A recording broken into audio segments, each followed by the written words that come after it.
Hello everyone, and welcome to our latest tutorial.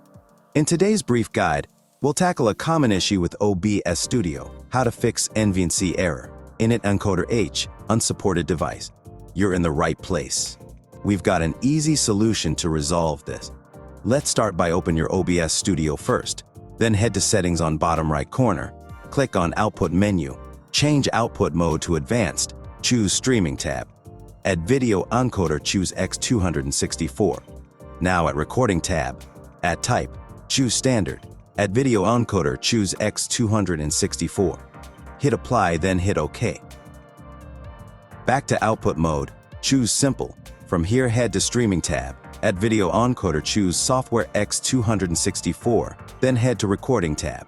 At Video Encoder, choose Software X264 again. Apply these settings and try recording once more. If this solution works for you, please give this video a thumbs up, share it with anyone who might benefit, and subscribe for more helpful guides. Stay tuned for our next video, and in the meantime, enjoy your error-free recording experience. Bye for now.